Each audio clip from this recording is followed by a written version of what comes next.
Okay, this is lecture 23. Any questions on what I did last time?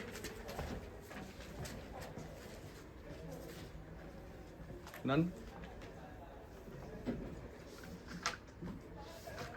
Okay, I've again modified the Yang-Mills part of the notes a bit. So in the latest upload, which is actually already done, you'll find some few things explained a little bit better. Okay, so today we move on to a new subject and one that is of absolutely crucial importance in all kinds of physics, and it's called spontaneous symmetry breaking.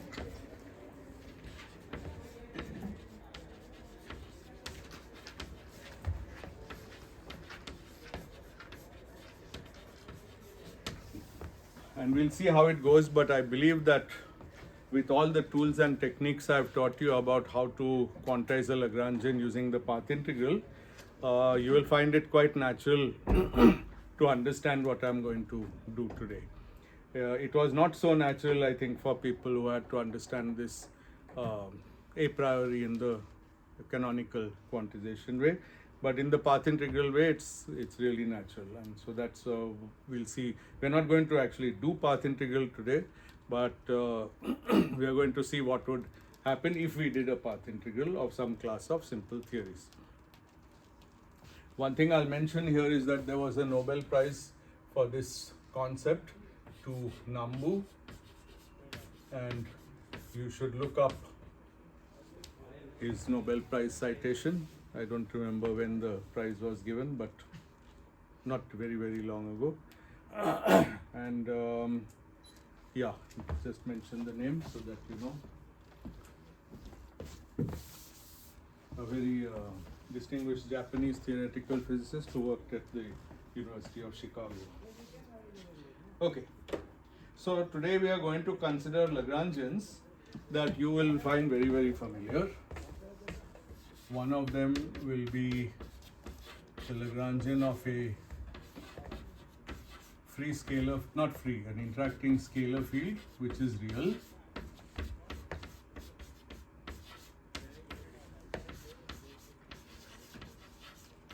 And the other will be a Lagrangian of the same type but for a complex field.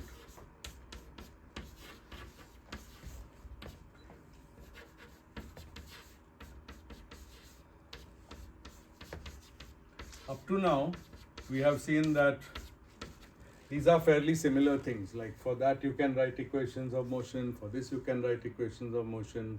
If I ask you the symmetries, you can think about the symmetries and write them. But today we are going to see a very, very crucial difference between these two types of Lagrangian. And the reason ultimately is the symmetries that they have. So the symmetry of this is under phi goes to minus phi. If I switch phi to minus phi, it's obviously invariant.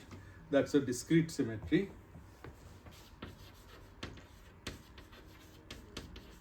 While the symmetry of this one, you all know, is u1 with phi going to e to the I theta phi, where theta is some constant. Okay. Now supposing we want to quantize either of these theories by path integral method, the natural choice, remember, phi has to go to the classical vacuum in the far past and far future. So then, what? Okay, the natural choice would be, or we might think that the natural choice would be phi classical equals 0. Why? Because the potential of both of these has this look.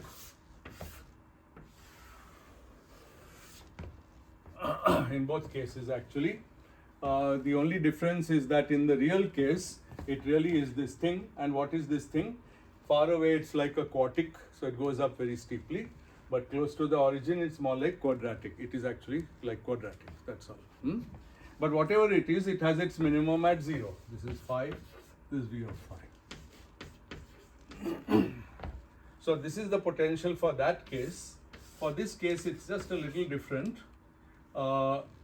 the best way to say it is to say this is real of phi and that axis is imaginary of phi. You should think of that in a plane, and then this is v of.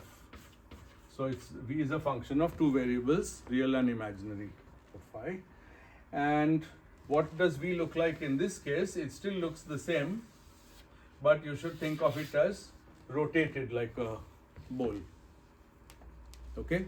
Because of the U1 symmetry, v looks the same if I rotate in phi space. Precisely the U1 symmetry takes this plane and rotates it. That's what phi goes to e to the I theta phi means. So a complex variable. If I act with a phase on a complex variable, whatever point I'm at gets rotated to another point, same distance from the origin. Right?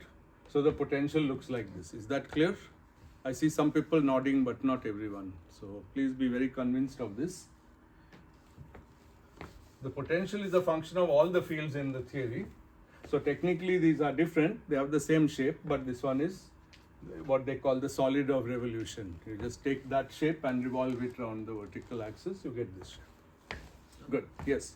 So is this the classical vacuum or the classical solution that we are taking? Same thing. The classical solution should be one where phi goes to a classical vacuum. That's what So I said that when I is- wrote the path integral. That is at minus infinity, right? Like Yeah. can No. change from the Well, it can't unless it can't if, for example, if it goes to the classical vacuum at minus and plus infinity, then the simplest classical solution at least is that it stays in that vacuum throughout.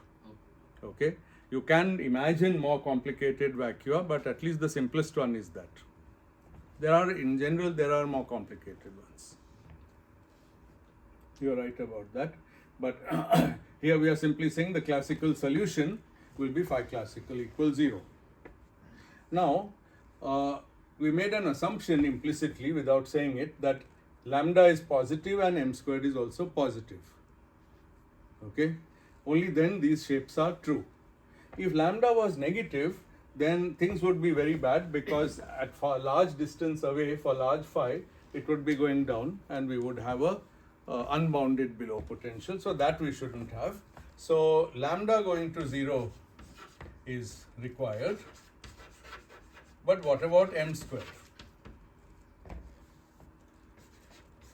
Can it be less than 0?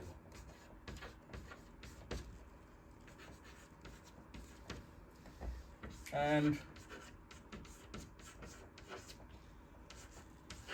you may object that if m is real, then obviously m squared can't be less than 0. But look at the Lagrangian, it's only m squared that appears, so we can give it some other name, alpha or x or ksha or in any language we like, whatever this number is, and we can take it the other sign. Will it spoil, will it make the Lagrangian badly defined? Or will it make the theory unphysical?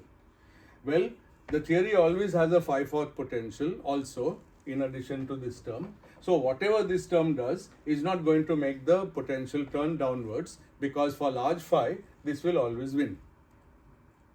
So there's no reason a priori to refuse this option that m squared could be less than 0. And that's the case we are going to study today. Now, you could have all kind of objections and we'll discuss the objections, but first let's draw the potential in that case. I'm sorry that these drawings will not be in my notes because I'm too lazy to put drawings in my notes. So if you really want the drawings, you might want to sketch them now. So if m squared is the other sign, now I'm going to actually assume that. And then we are going to afresh ask the question, should the classical solution be 0 or something else? Okay. So this is the question. And to study it, I'll simply write here plus half mu squared. And the idea is mu squared is positive, mu is real. And so this is a quadratic term with the, so to say, wrong sign. It's conventionally known as wrong sign. Sir, Yes. when you say large phi, you mean large in comparison to some ratio of lambda and m or lambda? Yeah, I mean lambda and m are fixed. So at infinity, I mean large phi means at infinity. When we say a potential is bounded below or not, It's whether at infinitely large distances away from the origin, it goes up or it goes down or it goes flat. In this case, it goes up because lambda is positive. So the potential, remember, is always minus of this. So for example, in the first case, the potential now is minus half. This is t minus v, right? This is a Lagrangian. So minus half mu squared phi squared plus lambda by 4 phi 4. So the sketch of this graph, v of x as a function of x, where phi is x, the sketch of this is that. Okay? Is it clear? I mean, if this is not clear, then the rest will not be clear. Simple fact about a graph of a function. How do I know it's this shape? Well, for small phi, this is negligible and this turns negative. It's an inverted parabola. That's this part here. As phi becomes larger, phi fourth starts to be larger than phi squared. No matter what these fixed constants are, there will be some point. Where does that point come? When we are beyond this dip. Okay? When phi fourth starts to make this thing grow. So it's a well-defined potential, and there's no reason to think that there is not a quantum field theory for this potential. Okay, the problem is we can't see right away what should be this quantum field theory, and the biggest puzzle is that it apparently has an imaginary mass. And very commonly in discussions of this subject, you'll see that it's like wrong sign mass term or imaginary mass. But it's simply a lazy use of language. Who said this is a mass? What is it a mass of? When we say that this term is a mass term, what do we mean? It's a mass of who? Of the excitation. How do we know what's the excitation till we have expanded the field around a classical solution? We haven't even bothered to ask what is the classical solution to expand around. So let's ask that.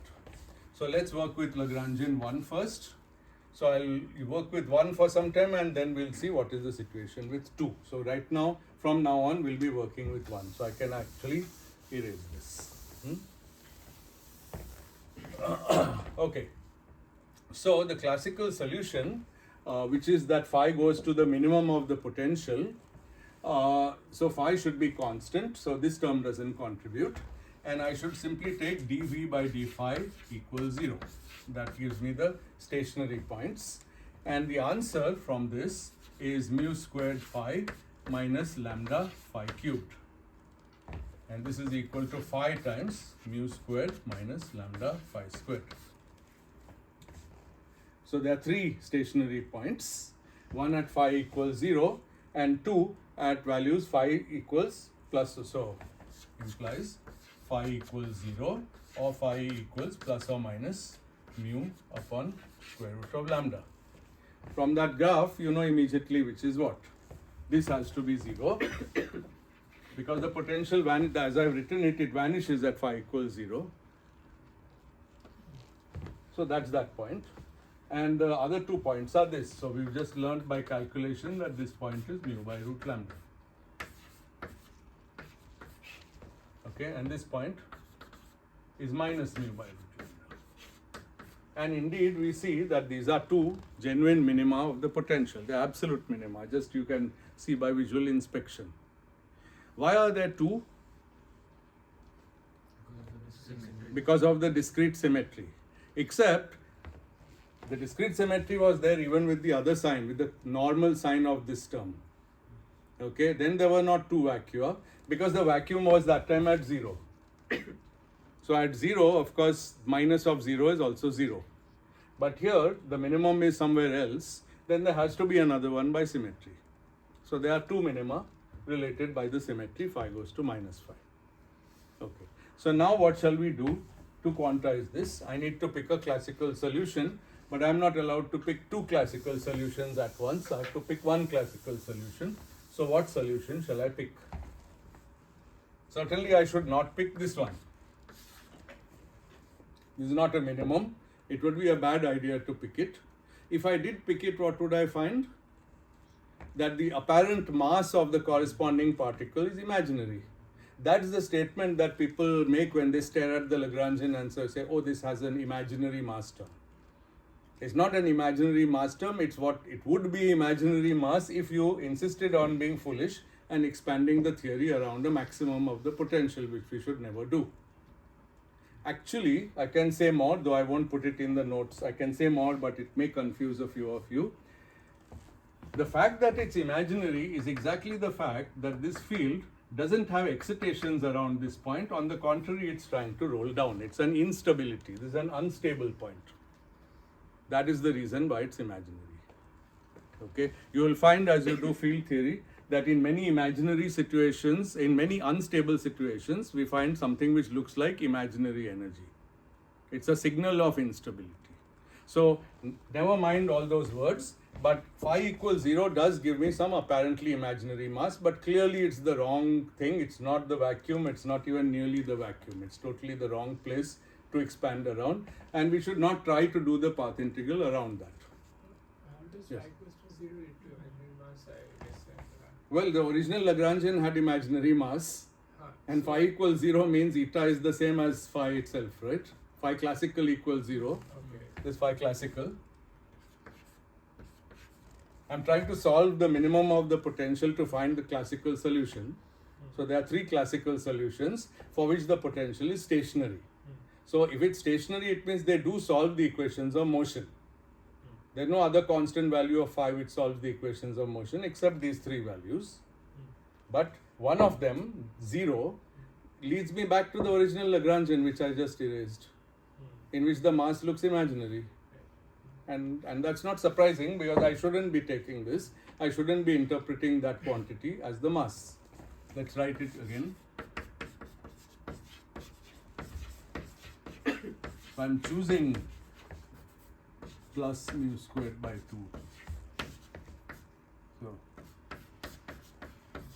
So here's something we've learnt many times. If the classical solution is 0, then the Lagrangian for phi is the same as the Lagrangian for eta, because phi is eta, because the fluctuation is the same as the original field, right? Please don't look blank now on this. I mean, this is something we have seen like 50,000 times. The field is phi. Field is always expanded. Phi of x is phi classical plus eta of x, and we quantize this. So if I choose this to be 0, then this and this are the same. So looking at the Lagrangian, I can just call the phi as eta, or I can keep calling it as phi. That's the thing which I quantize. But if this is not 0, then I need to expand around this value and find the Lagrangian for eta and quantize that Lagrangian. That is the one whose path integral I do. I think we have said this very many times. Okay. So, yes. When you are expanding about phi classical, Yes. Why always you are taking the ball at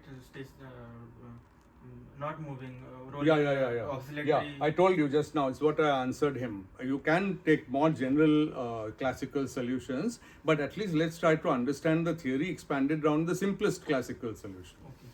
The whole of QFT1, you were expanding around classical solution 0 for everything. But Right? not realizing. Now that you're realizing it, you should first generalize it to constant classical solutions, and later, in fact very soon, we'll see what happens when we can have non-trivial varying classical solutions. Okay, so it's a first step, but it's the most important first step because without that we haven't understood anything about this Lagrangian. We haven't understood anything about the quantum theory of this if we don't expand around a classical solution, and moreover, which is one of these and not that one.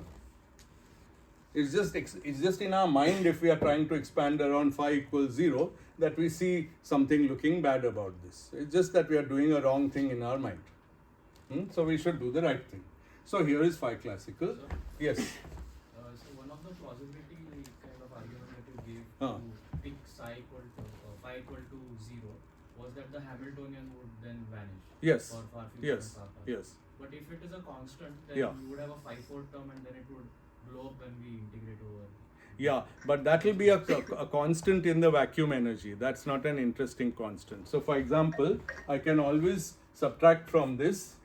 Okay. So what you're saying, which will happen, okay, wait 5 minutes, you'll see it. Okay. So So now we have to expand around one of these, but there are two. Which one should we pick? The plus one, the minus one, either, which one? Either one, because by symmetry they are equivalent. Okay, so let's pick one and write phi equals mu by root lambda plus eta.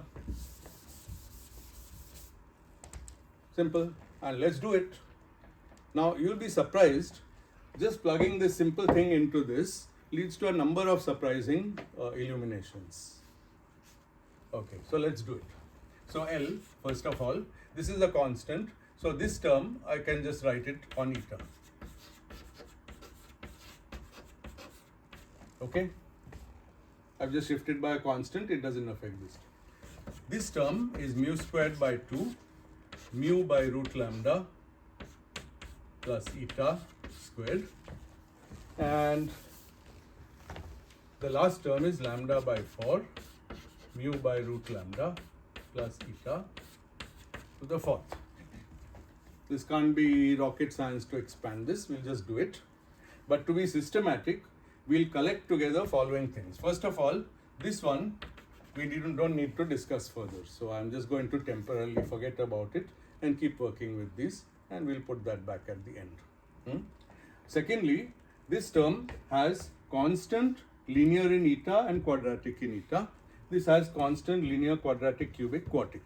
Okay, so let me group the terms by the order in eta. So this is equal to that term plus, let's look at the constants. So it's mu, this is mu squared by lambda. So mu fourth by 2 lambda is the constant from here. And what's it from here? It's minus, so this is mu fourth over lambda squared, 1 lambda cancels, and I get mu fourth over 4 lambda. So this is the constant terms. Right? Next term, linear term. So mu squared over 2 into twice mu eta over root lambda, the cross term of this. From here, the linear term is 4 times this cubed times that.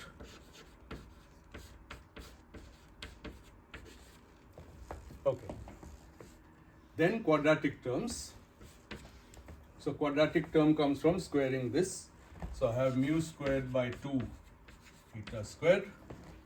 Here I have the term of order eta squared and this thing squared, which comes with a 6, the binomial coefficient in 4th power, 1, 4, 6, 4, 1.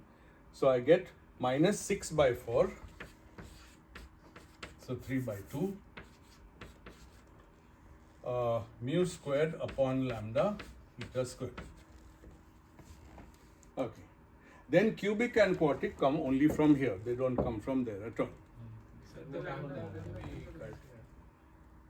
cut here. Yes, there is no lambda, correct. Thank you. The cubic term is eta cubed and then this, so it's minus root lambda.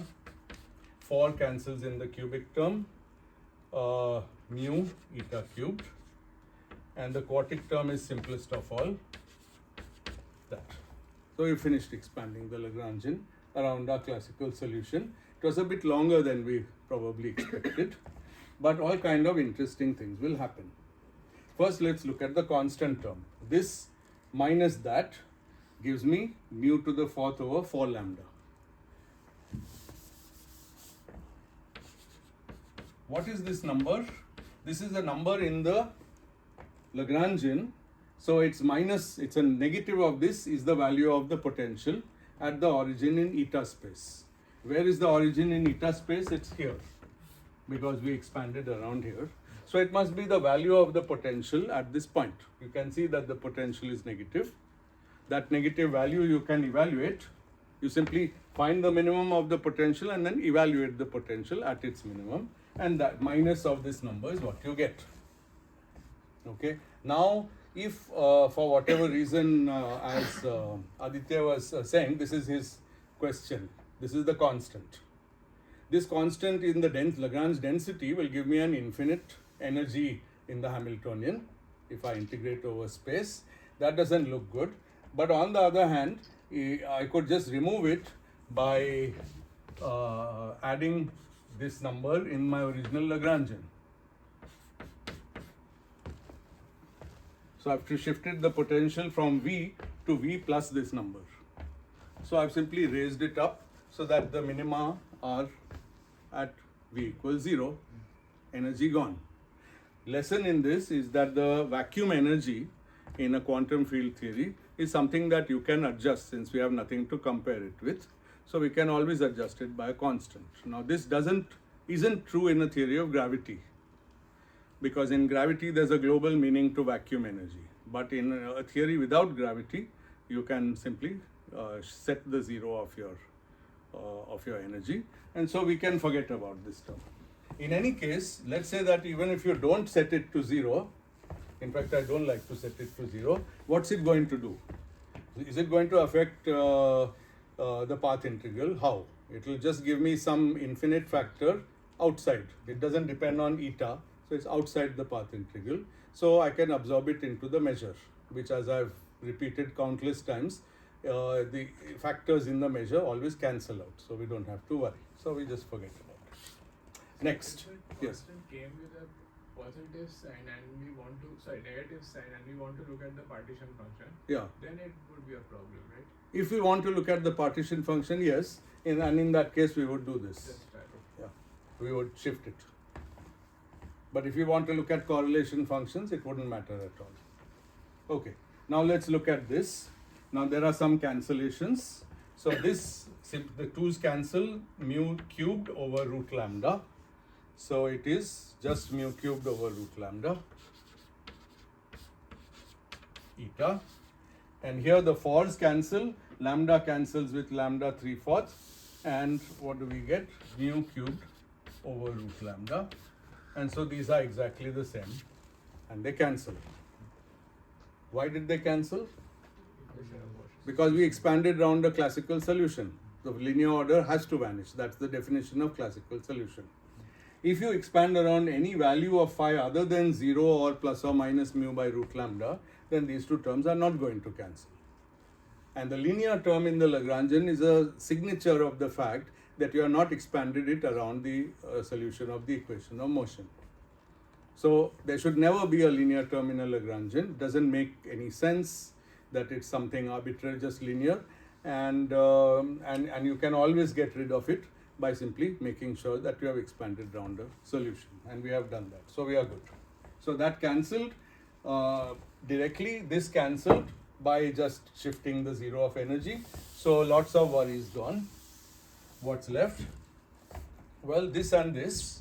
Notice that this is plus half, this is minus 3/2 of the same thing. So we have minus, so apart from this, we have minus mu squared, eta squared, and then we have this term and this term.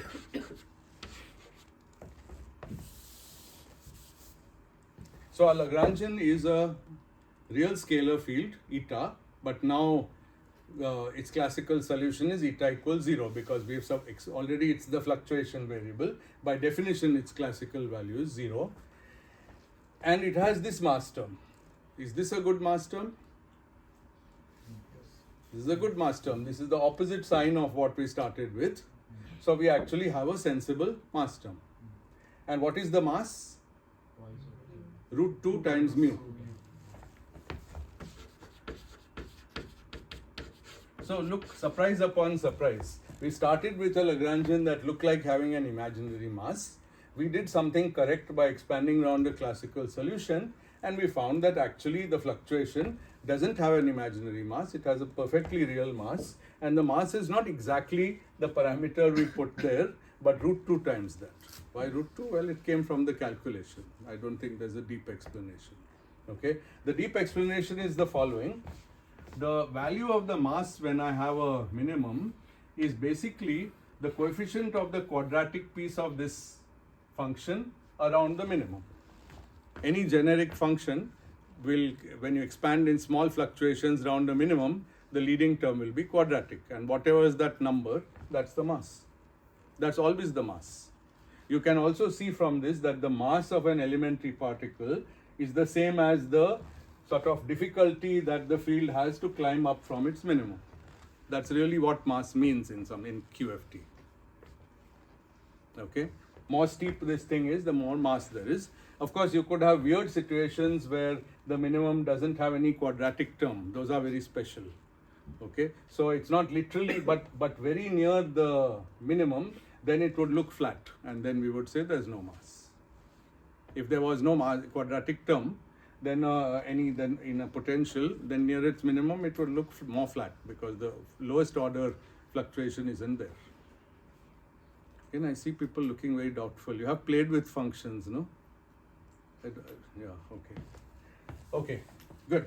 So we have learnt a lot of things, and in particular we have learnt that this theory is sensible. Now the last question we want to ask is, well, we started with that theory which had a symmetry phi goes to minus phi. Where is that symmetry in our final theory? Our final theory is this.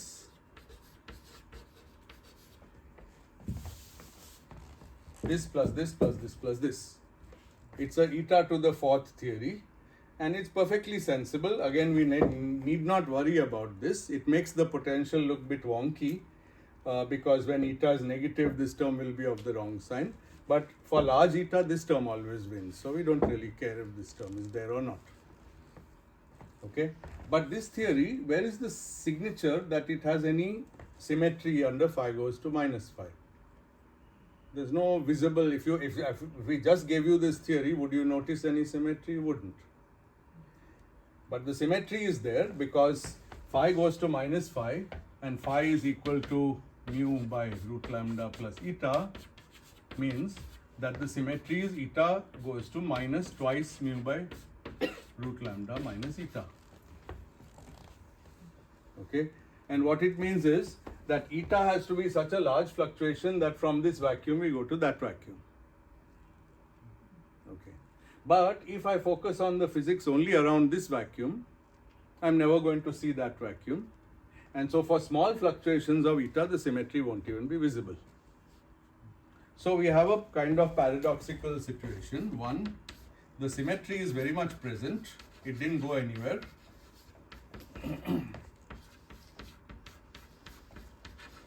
We didn't do anything to destroy it, we simply changed variables, but a linear change of variables cannot just take away a symmetry of a theory which has a symmetry.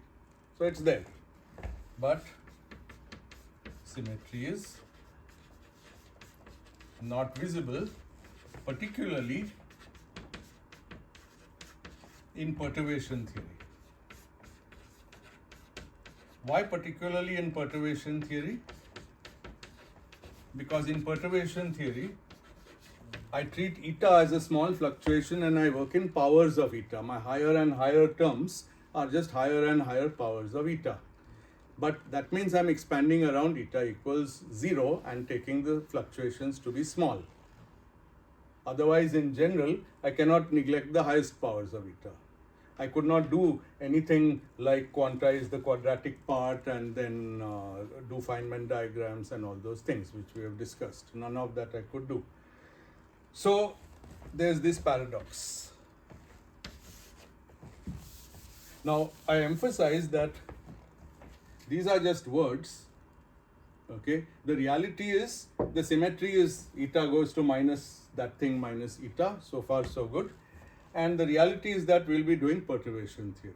And so we are not going, I'm just saying that we don't expect the symmetry to be visible. And this is a very strange situation. It's a kind of paradoxical situation.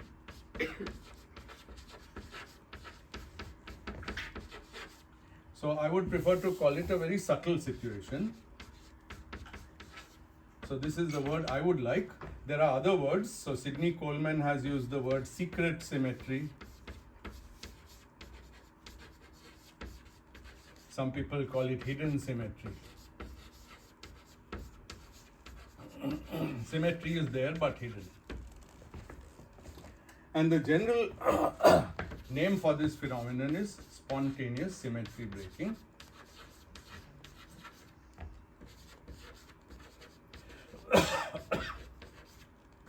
And what is the definition of it? There's a very simple definition. Theory has a symmetry.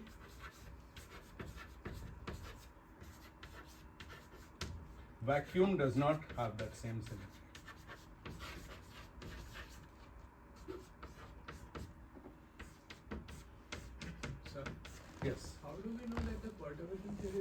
valid up to the scale of u. I'm not saying it's not valid. I'm just saying that if you work to some finite order, see, you can't work to some finite order and expect it to be valid, right? It can't, to some finite order around eta equals 0, eta has to be infinitesimal.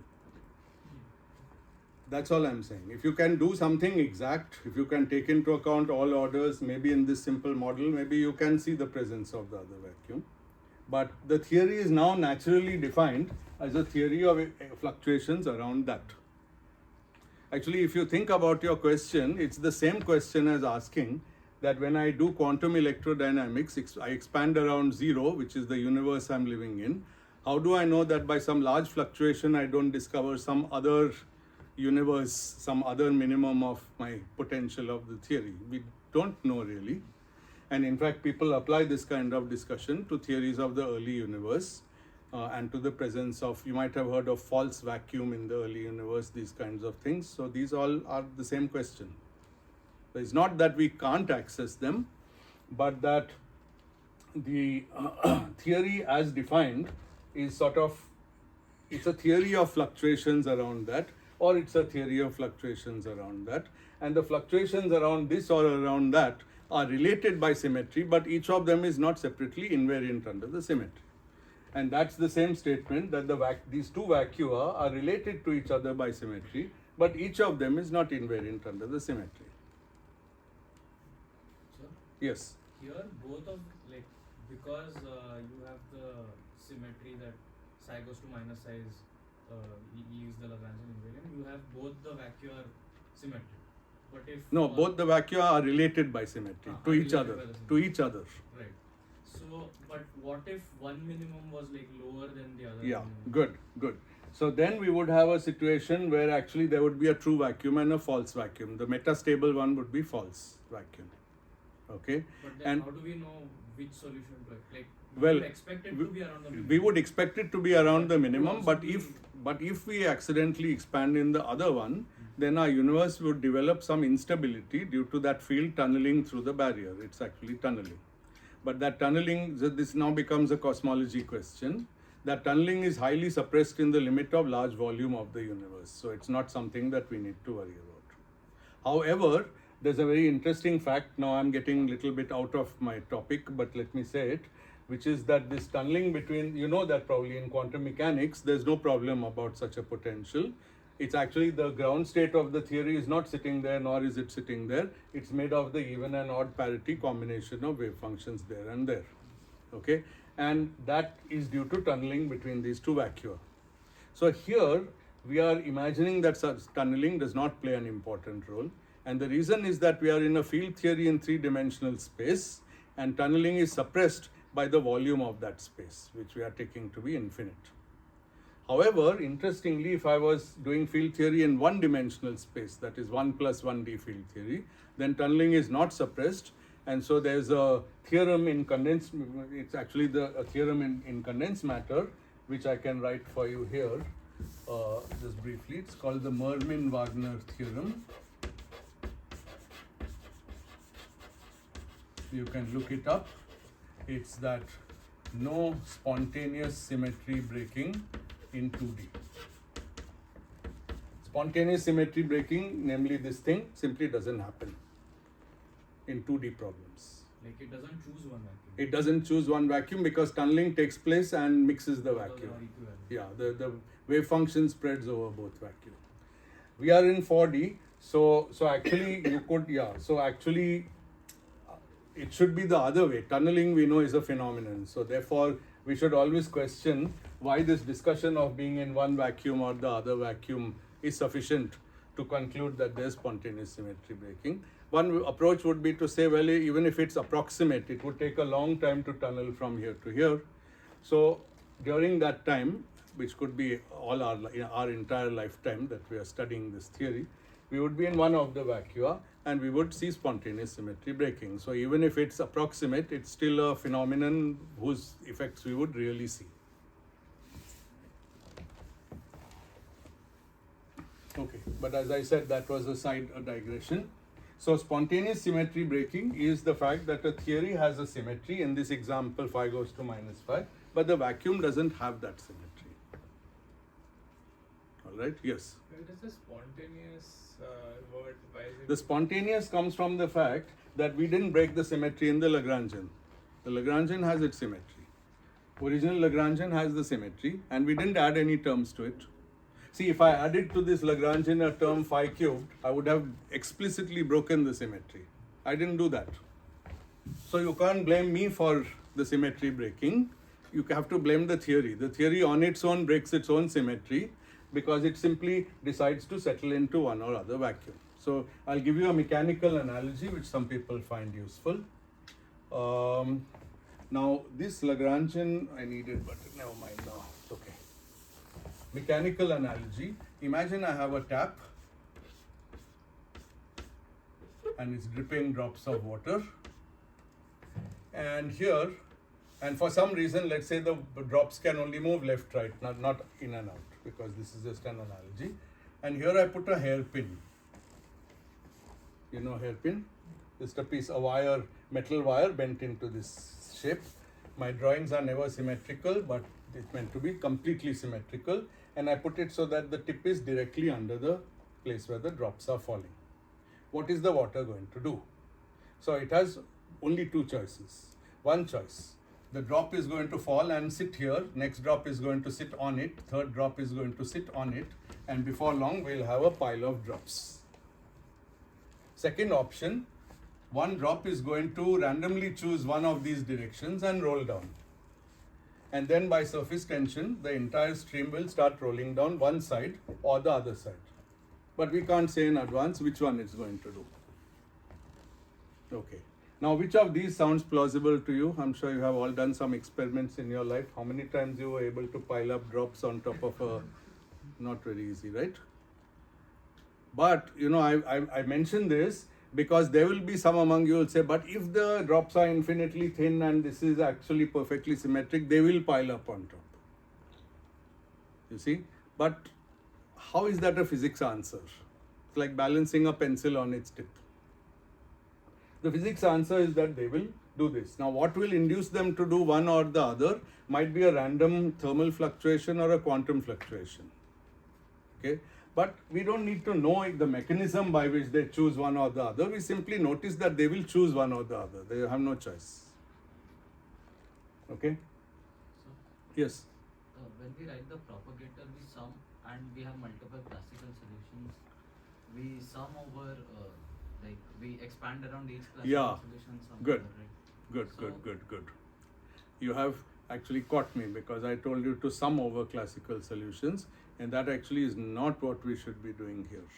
But actually, no, it's okay. No, you haven't caught me. It is, you can do that, but you'll get the same answer in both cases. So you'll just get twice of the same thing. Because by symmetry. See, if I have two classical solutions not related by symmetry, I could sum over them. But given that these are related by symmetry, whatever thing I'm summing, the actual calculation, integral of d eta over something, whatever that answer is, it will be equal. Yeah. Can't be different. So summing isn't going to help. Yeah. Now, this analogy was a bit artificial because I had to take a hairpin which was 1D, and that's because my scalar field was real. If I had a complex scalar field, then the same problem can be done by putting instead something like this, actual ball, a rubber ball with its north pole under the tap. This time what will happen? Same thing, either you get a pile of drops or the drops will choose a random direction to fall down.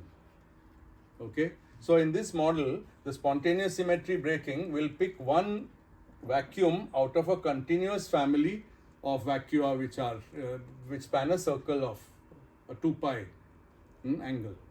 It will pick one angle out of 2 pi, one value, whatever it is. And we'll see that that's what happens in the next model we want to study. And the consequences are very different. So first, with standard normalization, I'm going to write the Lagrangian that I wrote before for a complex scalar field. And this time, of course, the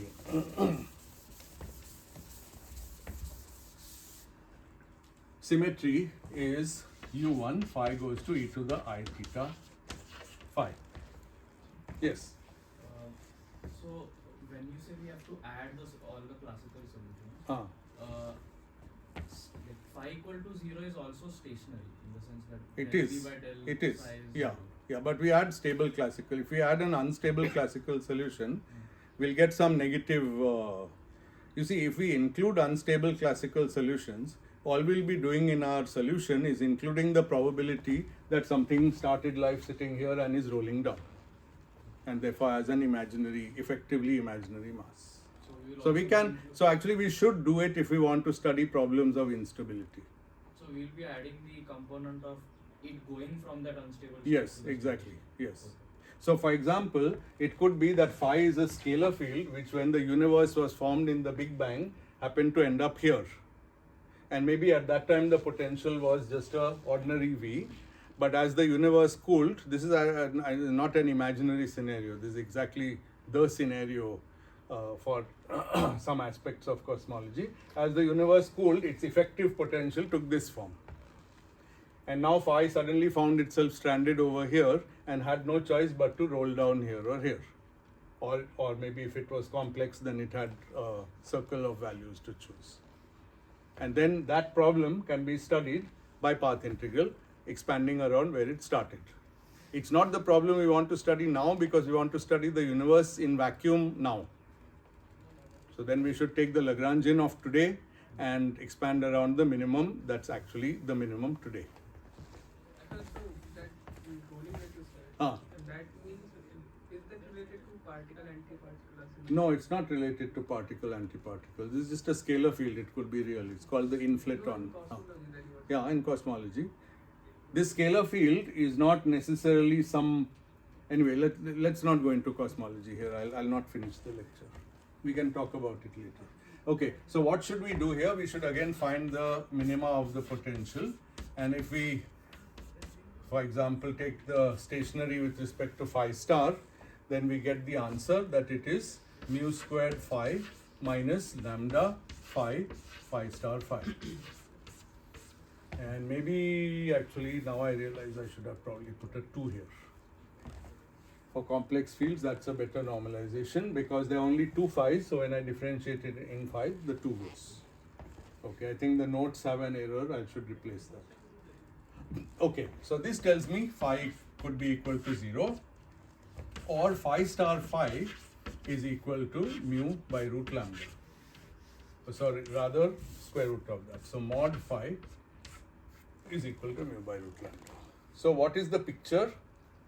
There's a single vacuum which is unstable, which is a maximum, and there's a continuous family of vacua, all phi's whose magnitude is fixed to be mu by root lambda. How does that fit with the picture? Well, I told you the correct picture in that case is this, and here is imaginary phi, and this whole thing is rotated like that. So let's look at a minimum here. It's actually a circle in the re phi im phi plane. And that circle of minima, that circle are all minima. What's the logic? Again, if I have a minimum which is not at 0, then it should be, and if I act with the symmetry on it, then it should take me to another minimum because it's a symmetry. In this case, because the symmetry is continuous, the minima are all connected to each other. They are not 2 discrete minima, but a continuous family of minima.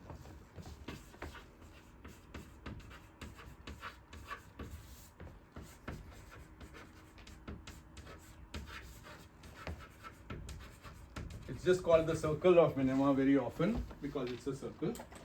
And this means, again, that if we want to do perturbation theory, we have to pick one and expand around it.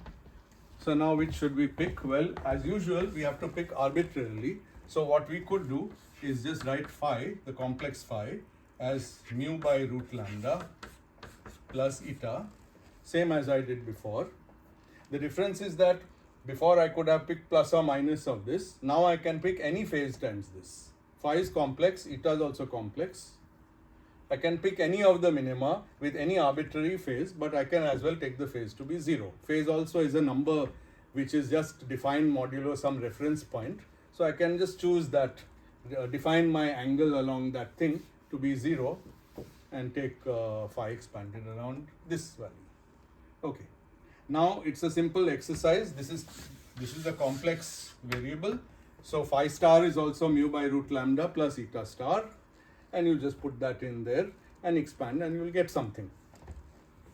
But that something is rather complicated, and it's more illuminating to do things a little differently.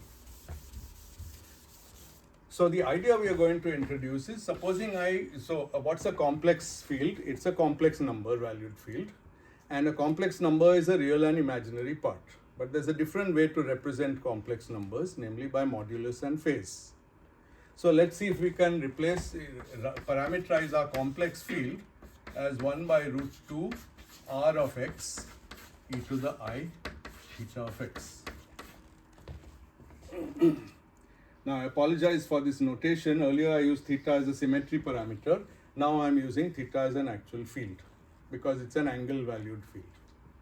So this is a parameterization. It's just an alternate way to describe the content of a complex field by two real fields. But they are not the real and imaginary parts. They are the magnitude and phase parts. Okay. Now the new thing is that R of x is a field which can never take negative values. Definition of the magnitude of a complex number is never negative. And theta is a field whose values are only between 0 and 2 pi, and then it repeats. It's a periodic field. Okay. Now let's try to write our Lagrangian in terms of r and theta, and we'll find a nice surprise. So the first term gives me half del mu r squared, clearly. The second term, it also gives me a term involving del mu theta, because here I have to put phi equals e to the I theta r. But I'll write that term at the end. Here I just get plus mu squared r squared by 2. Here I get minus lambda by 8 root 2, no, 4 r fourth. And then the last term, you'll have to believe me, is r squared del mu theta. 8. I don't want 8. Why do I have to have 8? Well, it's something. Okay, if you say 8, then it's 8. 8. But I want 4. How will I get 4? What should I have put there?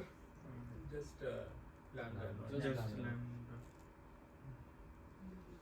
Just lambda. Okay, then we'll do that. But then the minimum is not at mu squared by lambda. It's very annoying. Yeah, I think you're right.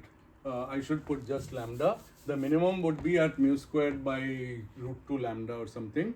And then when I make this change of variables, we'll get it in this form. I'll fix it in the notes. But the important thing is that the phase part comes by differentiating theta here, and I get this term. It's pretty obvious that I can't. Sorry? There's a half r squared by 2. R squared by 2. Yes. Okay, this is my Lagrangian. Now let's stare at it. What can we say about this Lagrangian? So two things. First of all, very interestingly, this part is just the same Lagrangian I already studied for the real scalar field. Okay. Secondly, theta doesn't even appear in it. So it's manifestly U1 invariant. Theta appears here. And how does theta transform under a U1 transformation? So U1 should be phi goes to e to the I alpha of x phi. I should call the gauge parameter alpha. Then of course, from this you can see what does theta do? Not alpha of x, alpha. It's just this is a global symmetry, sorry, no gauge symmetry. What does theta do? Theta just goes to theta plus a constant. What's that? Axionic. Exactly. So here we got a very nice thing. We have an axionic symmetry. For the original U1 has turned into an axionic symmetry. And it acts completely trivially on R. So R itself is a gauge invariant field with this Lagrangian. And therefore R has to be expanded as mu by root lambda. So the same minimization and fluctuation, R will be expanded like this okay, mu by root lambda plus eta, and we'll expand this with this inserted, and we've already done it. It's the same answer. Okay, so what will the answer be? The answer will be goes to del mu r 1 by 2 del mu r del mu r. Then we'll get minus, del mu eta. I almost don't have to write it, it's literally the same. This eta is real, so I'm saying that it will have the same form as the eta of the real scalar field theory. And that had minus mu squared eta squared. So mass root 2 mu, and then it had some cubic term, and the coefficients don't matter because right now we are not going to calculate thing with that. Yes. Are we considering variations only in the radial part of the? Yeah. So so I'm coming to that. So for R, this is the classical solution clearly because R is the radial excitation. Okay. Now I was just confused about the comment that eta is real, so it has. To R be- is real, right? Yeah. So it just for the R part of the. So I'm just I'm talking about theta now, just in a few seconds. In fact, less than 1 second. Theta is this term only. Now, what can we say about this term? What kind of term is it in a Lagrangian? It's quartic. 2 r's and 2 thetas. Okay, so there is no kinetic term for theta. Kinetic term should be just del mu theta, but there isn't such a term. So this looks bad in this language, but as soon as we expand R, what's going to happen? R has a constant piece. That constant piece is going to be here, and theta suddenly has a kinetic term. So all we need to do to this Lagrangian is to add mu squared by 2 lambda del mu theta. And then what else will we get? Well, R squared will have a cross term. So there will be a term with some number and eta del mu theta. And another term which will be eta squared with some number del mu theta. And this is my full expanded Lagrangian. So notice that this change of variables to radial and angular field was not good if R had a vacuum value of 0. But it becomes good only when R has a vacuum value non-zero. Okay, that's why in QFT1 you would not have been doing this thing. It would have been nonsensical because you wouldn't know how to deal with this term. But now that we have a spontaneously broken potential with the wrong sign mass term, everything is good, and this is the expanded Lagrangian. And what can we say about the expanded Lagrangian? Well, the first line shows that there is a particle eta which is real. It's not a complex field, okay, and its mass is root 2 mu, just as in the previous example. And there's a second particle theta, and what can we say about the mass of theta? It's 0. And why is it 0? Yeah, there's no theta squared term, but in fact there's no potential at all. There's not theta cubed or theta fourth or anything. It's only derivatively coupled. See, this is an interaction, but only derivatives of theta appear in it. Okay, so what do we call such a field which has no potential at all and therefore has a shift symmetry? It's an axionic field.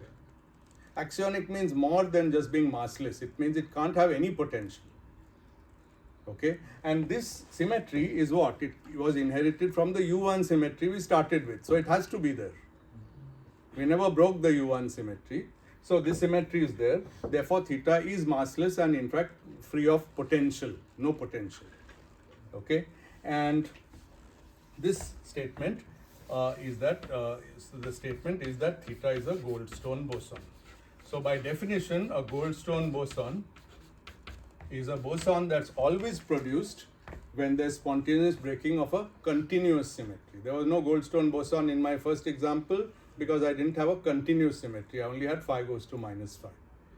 When I have a continuous symmetry and I spontaneously break it, then it's a theorem due to Goldstone that there's always a massless boson, and in fact the theorem says that there's a boson which is not just massless but actually has no potential. Textbooks reproduce it saying it's massless, but it is massless, but there's more to it. Okay, so the spectrum of this theory, that is what we'll actually observe if we quantize this theory, is one real scalar particle of that mass and one more real scalar particle with no mass and with very specific type of couplings. Yes. Here we did the variation for R, like we said R is going, like it has a fluctuation and a constant. right? Yeah. Like the reason why we don't do that for theta is because of the axiomic symmetry. Actually, the point is you can do it for theta. You can expand theta around any value, but it's the same because it's the circle. Right? So I didn't do it, but I implicitly expanded theta around 0, but I can expand it around any other number and it will be exactly the same. Okay. The last comment before I stop, look at this circle here. This is the circle of minima. So what is the Goldstone boson? It's nothing but the mode of the scalar field which is propagating like that. And why is it massless and potential-less? Because the potential is flat. This circle is all at the same energy. Okay, so the physical meaning of Goldstone boson is it's the excitation of the field along the degenerate minimum space. And this is the reason why this theorem isn't limited to only this theory. Any theory where there's a continuous symmetry and it's spontaneously broken, you'll be picking a point to expand around, but the fluctuations of the field which point along that space of vacua will be massless because it's a space of vacua. The whole point, meaning of a continuous space of vacua is that it costs no energy to flow along it. If I had a liquid drop here, it could easily flow along that with absolutely no cost in energy. That's the Goldstone boson. So we've sort of given an example of Goldstone's theorem. A rigorous course would also have had a rigorous proof. You can prove this in field theory, Goldstone's theorem in general. That I won't be doing here. But of course, you can imagine that this is a bit of a disaster because this theory, therefore, produces a massless scalar particle with some interactions. And if we don't see such a massless particle, then it seems to be saying that this theory is not a good theory to use in physics to make a system that describes nature. So next time we'll describe the Higgs mechanism, which produces a new twist on this problem and which changes this bug into a feature.